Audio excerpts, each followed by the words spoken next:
All right. All right. Good afternoon, everyone. My name's Tonya Lewis, and I am the librarian intern here at the Stanley branch. I am studying under Michelle Osborne, who is the librarian here. So I am really excited to see you all, and thank you for coming. Today we're going to talk a little bit about how to create your resume using Microsoft Word templates. I know a lot of times when it's time to make your resume, that can be kind of a daunting task. You know, you've got to put all this information together. You got to make it look good, make it something that, you know, the recruiters can find what they need to find easily. And I'm going to kind of show you an easy way to do that using the templates that are available through Microsoft Word. All right, so this is going to be a fairly short initial session. We're going to go through how to use the templates, some key points about that you need to know as you're putting your resume together. And then I'm going to release you. We're going to go into the other room to the computers and actually work on your resumes. So it's a two-part session, you know, and of course, as you guys know, I'm here at least twice a week. So even if you don't finish today, don't fear. You know, I'm more than happy to help you any other time that you come in the library. So you get halfway through today, if you want to come back another day, I'm happy to help you when you come back. All right, so let's go ahead and get started. And one thing I have to say, we had a little bit of technical difficulty. So our projector is a little funny today, and it decided to turn everything yellow. So please excuse the slightly off colors. But I found this quote, and I really think it kind of sums up how you want to approach putting your resume together. The challenge of life, I have found, is to build a resume that doesn't simply tell a story about what you want, but it's a story about who you want to be, right? And that's from Oprah Winfrey. So when you're thinking about your resume, it is to project your best self, to project your future self. So it is something that is preceding you into a place where you're wanting to be hired. So it's kind of like your calling card, your backup, and it's your summary of who you are, the skills you bring, that makes them want to talk to you further. All right. So let's get started. So if you signed up, I did tell you to make sure that you had the information that you need to build your resume. Employment dates, position titles, company names, things like that. And if you don't have it, don't fear. You know, that's the kind of thing that as you're putting it together, you're going to have fields that will prompt you for the information that's needed. And you can always save your template and come back to it when you have those details. So even if you don't have that today, it doesn't stop you from starting to work on your resume. Okay, you also want to make sure you got your email login information or a USB drive so that you have some way to keep the file that you start to create today. So you can email it to yourself from the library computer, or you can save it to a USB drive. And the most important thing is you need to have a clear vision. What kind of job is it you're looking for? That will actually determine some of the decisions you make when it comes to selecting the appropriate template. So make sure you just have in your mind, I'm looking for this type of job. And then as we look at the templates, when we go to look at the computers, that'll help drive some of the decisions that you make. All right, and one thing I just want to say, this is an informal class, so, you know, if you have a question, if something comes up, don't hesitate to stop me, ask your question. You know, I'm not one of those people that say, wait till the end of the class. You just ask it as you need to ask it, because I want to make sure everyone gets what they need from this session. All right, so what are things that you need to know about creating your resume? So this is the part where we talk about what is important in a resume, right? So it doesn't do you any good to have a great template but not have the right kind of information in your actual resume. So one, create a lead statement. It's going to be short, 2 or 3 sentences. Think of it as a 30-second elevator pitch. You're in an elevator with the big wig who could hire you, and you got 30 seconds till he gets to his floor. What would you tell him about who you are and the skills you have that would make him want to interview you and hire you? So you want to think about that. In the past, it was an objective statement. And you'll see in some of the templates, it'll still be labeled an objective statement, but it's really more like a short lead statement, just who you are and what you bring to the table. As you're describing the work you've done in the past, show impact, right? So don't just describe what you did. Tell how it helped the actual company. You want to talk about the results you got. You want to use action verbs. Always make sure the action verbs are in the right tense. So if it's a previous job, it's always past tense. If it's your current job, it's present tense. And also make sure that you're using numbers, right? So if you can say, hey, I created a process that saved my company 20 hours of man time a week because I shortened the process, that's an important thing. You want to make sure that you talk about impact and you talk about it in terms of numbers. You want to also include your soft skills.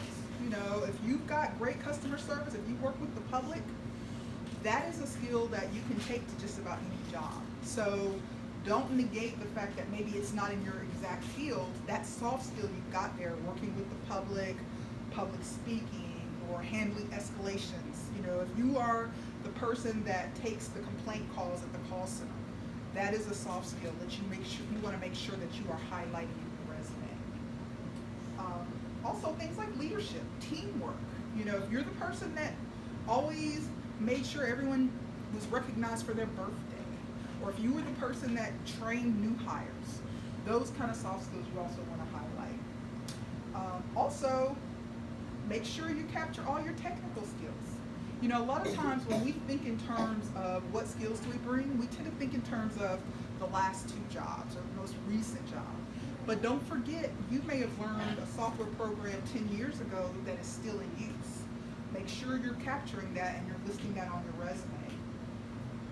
Also, use the job posting itself to identify things that you need to highlight. If they're asking for a specific software and you know it, make sure it's listed on your resume. A lot of times when you submit a resume, especially online, it is scanned automatically by a software. And when they scan it, they're scanning it for keywords that match the posting. So if the posting said, I need someone who has customer service, and I need someone that has worked with the Microsoft Office products and this and that, make sure those things are listed in your resume so that when it's scanned by the HR system, it'll capture it and it'll say, oh, she matches what we're looking for, and puts you into the pool of candidates. All right? Be unique. You know, be you. Don't water yourself down to the point that who you are and the things that you bring aren't showcased in your resume. Keep it professional, but keep it you. Keep it unique. I mentioned using keywords from the posting.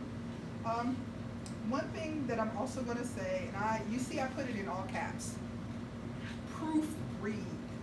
And when I say proofread, I mean you proofread it, you print it out, proofread it again, pass it to somebody you trust, have them proofread it, you know, get multiple sets of eyes on your resume, because there is always something that someone catches that you may have never thought about. And I can give you a perfect example, because as you guys know, I'm an intern, so I'm actually in the process of looking for a position myself.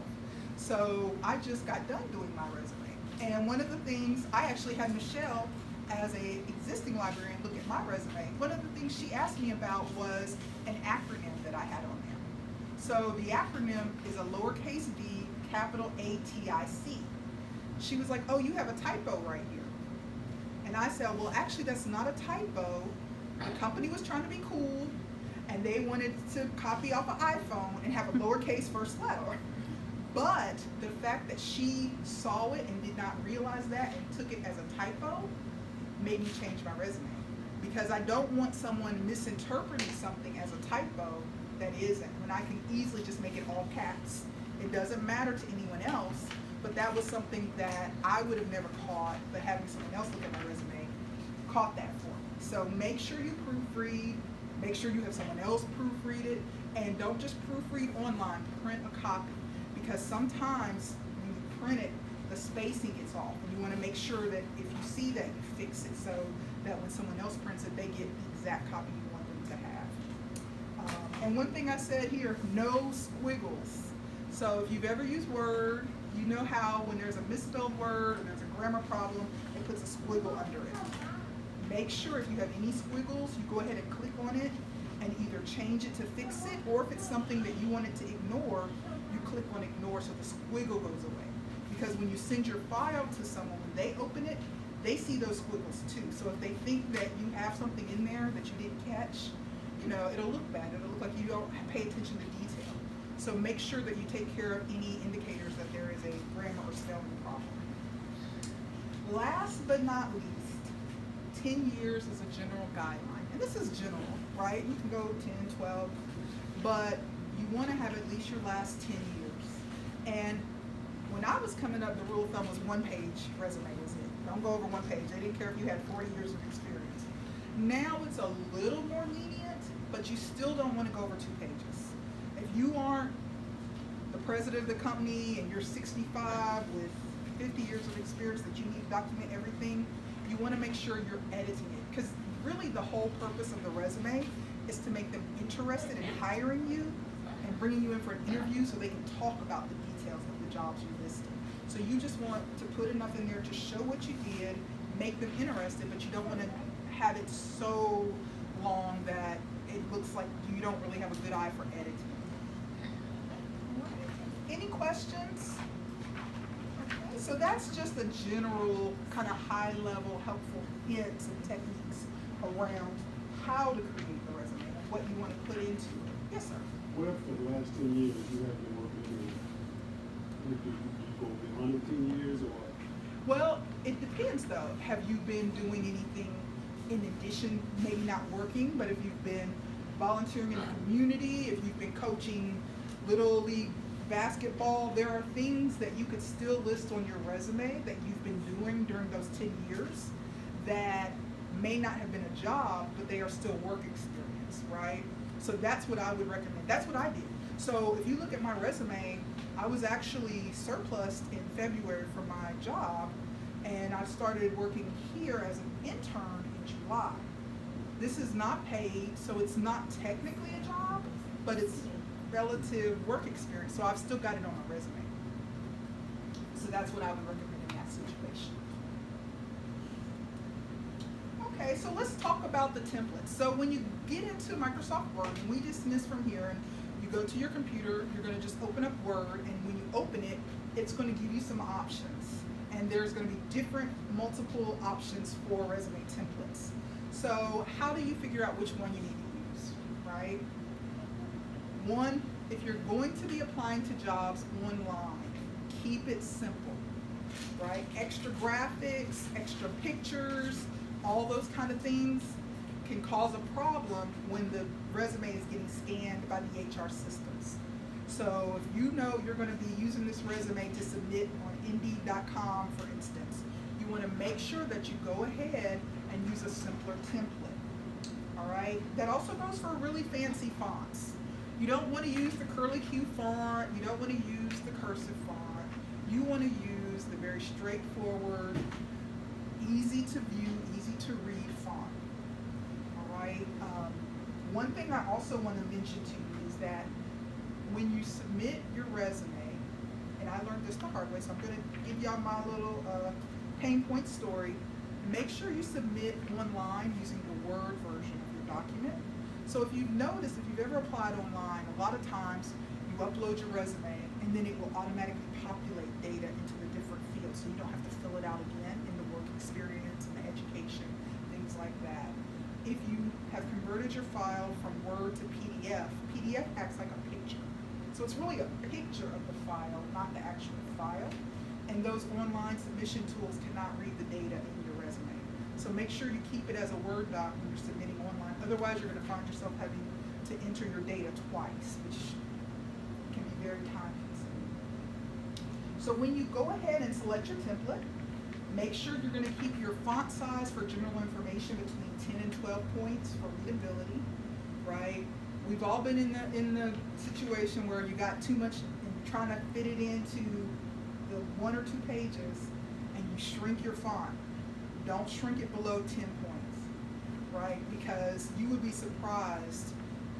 A lot of times recruiters will actually say, if it's too hard for me to read, it goes in the trash. If it's too many pages, if the font is too little, if they got all kinds of graphics all over the place and I can't just scan it to see what information I need to see, they won't even bother. They'll just throw it away because they've got hundreds of people that they're looking through. So you want to make it as easy for them to see the meat of your experience and your skills by being able to scan your resume. All right? Know your audience. If you're applying for a job in a traditional industry like banking, finance, communications, you want a very simple, very straightforward resume. Now, if you're applying for a job as a graphic designer at the latest advertising agency, that's a whole different type of resume. Then it's okay to showcase your creativity because your creativity is part of the job and is expected.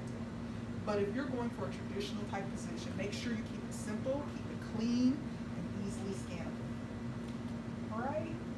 Be consistent in your formatting. So if you decide to change something, and I say change because the good thing about templates is that they actually have the formatting built in. So with the template, you literally have what looks like a resume with pre-designated fields, and all you have to do is click on the field and type in the information that it lists that needs to go there. However, if you say, oh, I don't like this font, I'm going to change it, and say you change the font for a job title, you want to make sure that you do it for every job title on your resume because it needs to look consistent, it needs to be standard throughout. But that's the beauty of the templates, really. You want to take advantage of them. Let them do the work. Let them do the formatting, and all you do is type in your data. All right, so what type of resume? And when you look at the templates, there's going to be multiple types of resumes that are available.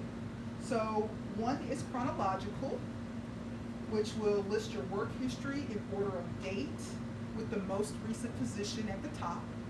And that's the one that most people use. That's kind of the standard.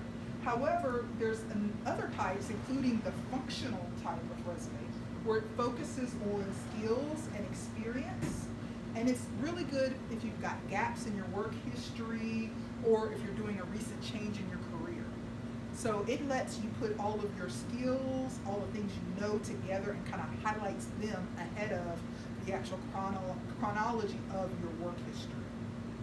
All right, and then there is a combination type, which the combination lists the skills and the qualifications first. Then it has the work history, and it also works for answering questions about employment gaps and career changes. So for instance, my resume, I used a combination template, and I used a Microsoft Word template myself, but I used a combination template because I am changing my career, and I wanted to showcase the skills that I have that can apply in my new career as a librarian, but I also wanted to make sure that I demonstrated my work history because I have a good work history, and I've got jobs that are relevant. So I have my skills in the middle, or kind of at the top. So first is contact information, then my skills, then my work history. So those are kind of 3 different flavors of resumes. The last one, which this one is a little more labor intensive, but some people actually do specific targeted resumes for every job they apply. Now, for me personally, I think that is a little bit extreme. However, one thing I will say, if you know that maybe you're looking for positions in 2 or 3 types of positions or your interests, right? In that case, you may want to have a different resume for each type of position. So if I know I'm interested in being either a librarian or a digital librarian, or maybe I'm interested in being a business process manager, I may have a librarian specific resume, and then I might have a more corporate business version of my resume that doesn't focus on the librarian aspect as much. So it is not outside of the realm to have maybe 2 or 3 versions of your resume, but some people do go as far as doing a different one for every single job. So let's talk a little bit about how the templates work. So like I mentioned, they're very, very easy to use. Each field is editable, and the original text within the field indicates what information you need to enter. So it will literally have a field that says job title, and you click on it and you type your job title in over the actual descriptor that's in the field. Make sure that you add your contact information in the appropriate fields. make sure contact information is appropriate. One of the things that people sometimes get into trouble and they don't even know is they've got the, email address that they may be using for their friends and family that says, beautiful goddess number 10 or something. That is not the email address that you use to apply to jobs. Gmail has free email addresses, so does Yahoo. Get something plain and professional. Mine is Tonya Lewis 1974. My first name, my last name, and my year of birth. That way, it doesn't matter who I send the email to. I'm not worried about them saying, what is this email address? And it being held against me. There is a preset number of fields in the templates. So what you'll see a lot of times is there may be 2 or 3 series of work experience sections. It is very easy to manipulate that. If you need additional fields, all you have to do is copy and paste. And you literally copy it, paste it underneath the last one, and it'll just add on down. So for instance, for mine, I had to add 2 additional sections of work experience. And it's very easy to do. It also captures the actual formatting when you do that. So you still don't have to worry about the formatting. It's already preset for you in the template. I did mention you can change the formatting as you need, but you just want to make sure if you change it everywhere. So if you decide that say you decide the position title font is too big, and you change it to a lower font, you change it to 14 points, change it everywhere so that it looks consistent. Any questions so far? All right, well with that, let's go practice what you learned. So we'll go ahead and adjourn we have the 15 minutes computer is reserved for the class, and I think you also have the library laptop already checked out, so we can go and actually work on your resume. Thank you so much, and if you would also please make sure to fill out the assessment and let me know if you have any comments, any questions, or any feedback on this session. Thank you so much.